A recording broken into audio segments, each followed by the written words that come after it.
This is Carl Eller, and you're watching the One Bar and Lepicus Show.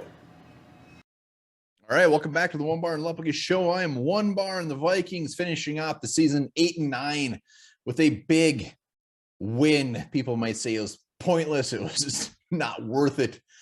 Screwed up our draft pick status, but regardless, the Vikings going out with a win. We're going to talk about the five big old winners out of this game. And yes, there was some winners. Some guys had some very, very damn good games in a season where the Vikings finish 8-9 and make no sort of playoffs. Before we get into that, remember, subscribe to the channel. We're very close to 4,500 subscribers, so hit that up. Hashtag 4,500 in the comments if you are a subscriber, and you will have a chance to win a $50 gift card to the NFLshop.com and get yourself some beautiful Vikings gear. Also, hit up that Patreon link in the description. $2 a month, mystery video, trivia show, shout outs, and a monthly swag giveaway. But let's do this. Let's hop into the five winners. I will tell you this, spoiler alert, Kirk Cousins, 14 of 22, 250 yards, 3 touchdowns, no interceptions. He is not on the winners list. Mike Zimmer, final game, went out with a win and did not try to get Justin Jefferson that record at the end. He is not a winner. So if you were hoping for those guys, they are not on the list. But you know who is on the list? Let's start off with Smith Marsett, our rookie wide receiver, 3 for 103 and a touchdown, 3 receptions on 3 targets, saying, you know what, every time you throw me the ball, I'm going to get that thing. And he did it. You know what I love about Smith Marsett is the guy's got swag. He's got confidence. He had it in preseason. He had it in training camp. You heard about this shit.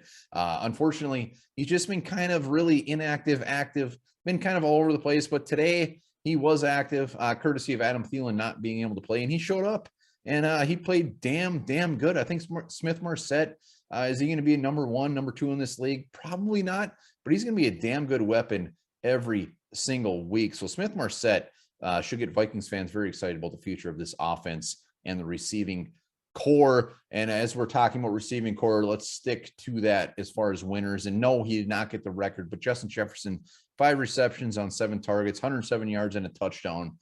Should have been 2 touchdowns and probably about 20 more yards. Kirk Cousins did not see him on that KJ Osborne touchdown. Justin Jefferson continues to have a fantastic game week in and week out, be the heart and soul of this Vikings team. Would have done anything. I would have gave my left nut for him to get that record today. You heard it on the TV reporting that he was on the sidelines barking. He wanted that record. He needed that record.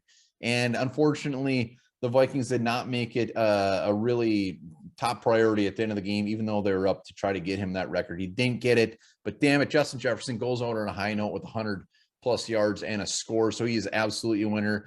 Speaking of winners, let's go over to the defensive side of the ball. We got 3 winners on the defensive side of the ball, which isn't very common considering they're the 31st ranked defense. But Anthony Barr, final game as a Viking, goes out with 2 sacks. Thank you, sir. 6 tackles and 2 sacks.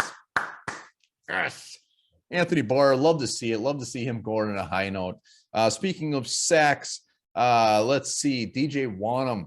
As much as Lepicus loves this guy, as much as I give DJ Wanham shit, he's not very good against the run, but he did have 2 sacks. He had 2 sacks. Vikings were all over the place when it came to sacks today, and DJ Wanham have 2 of them, so I have to put him on the list, and he deserves to be on this list. Otherwise, last final, Kenneth Willekes. 2 sacks, former 7th round pick from Michigan State, goes out there. He had his 2 sacks. I believe it was on the last drive that the Bears had the ball, and he got after it. I admittedly am probably way too excited about Kenny Willekes, but I love the fact that when he's out there, he makes shit happen. He's always in the backfield. He is always just never stops. The guy never stops. So Kenny Willekes is my 5th winner of the game. Let me know who your winners are down in the comments. As always, winners, we want to see some positive stuff here. Vikings go on a high note and get that W. So let me know your winners. Also subscribe, like, and hit up that Patreon page.